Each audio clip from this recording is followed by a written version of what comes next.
বৈঠকে বঙ্গ বিজেপির core committee. ক্যান্সারে নেই আর ভয়, NCRI হবে এর জয়। আপনাদের ভরসা নেতাজি সুভাষচন্দ্র বোস ক্যান্সার হসপিটাল। বঙ্গ বিজেপির পরবর্তী রাজ্য সভাপতি কে হবেন তা নিয়ে তুঙ্গে জল্পনা। এই নিয়ে কোর কমিটির বৈঠকে আলোচনা হওয়ার সম্ভাবনা রয়েছে। একই সঙ্গে 18টি সাংগঠনিক জেলার সভাপতি কে হবেন। 25 জন জেলার সভাপতির নাম আগেই ঘোষণা। কেন্দ্রীয় পর্যবেক্ষক সুনীল বানসাল এবং রাজ্য সভাপতি সুকান্ত মজুমদারের উপস্থিতিতেই বৈঠক। বঙ্গ বিজেপির কোর কমিটির বৈঠকে পরবর্তী রাজ্য সভাপতিকে তা নিয়েও আলোচনা, তুঙ্গে রয়েছে জল্পনা। বৈঠকে সামিল অমিত মালব্য, লকেট চট্টোপাধ্যায়, জগন্নাথ চট্টোপাধ্যায় এবং অমিতাভ চক্রবর্তীরা।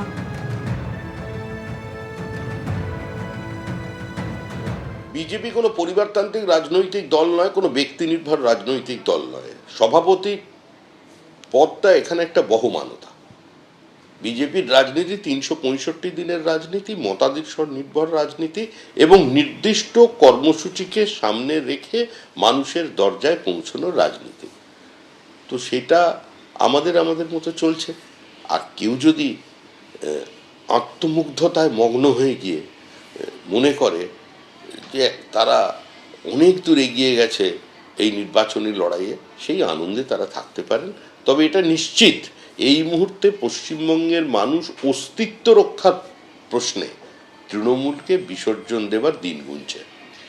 ওদের আবার সংগঠন, তাদের আবার বৈঠক, টিভিতে দেখা ইটিং অ্যান্ড সিটিং, এর আবার বৈঠক। ওদের নিজেদের মধ্যে এলো পার্টি অফ হুলিগেন, হুলিগেনদের নিয়ে একটা দল, কিছু উগ্রবাদী রয়েছে তার মধ্যে, যারা উগ্রবাদের জায়গায় কিছু পাগল ছাগল থাকে, যারা একটু উগ্রবাদী হয়, তাদের নিয়ে এই দল। এটা আবার দল নাকি একটা? প্রস্তুত আছে 26-এ বিজেপি কতটা প্রস্তুত, তৃণমূল কতটা প্রস্তুত, তার থেকেও বড় কথা বাংলার জনতা প্রস্তুত হয়ে আছে মমতা বন্দ্যোপাধ্যায়কে ঘাড় ধাক্কা দিয়ে সিংহাসন থেকে নামানোর জন্য।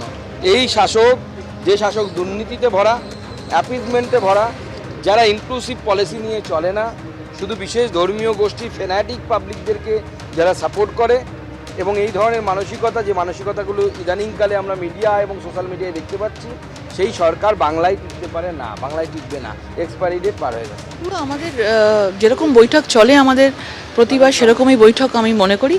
আর পুরো দেশ জুড়ে রাজ্য সভাপতি নির্বাচন চলছে, ইলেকশন চলছে আমাদের সাংগঠনিক, এবং সেই ভিত্তিতেই আমাদের কাছে রাজ্য সভাপতি কে হবে সেটা আমরা জানতে পারবো। যেরকমভাবে চলছে, এখন তো জেলা সভাপতি হয়েছে। আর আমাদের কর্মীরা সবসময়তেই রেডি আছে, আমরা এখনও ক্ষমতায় আসিনি।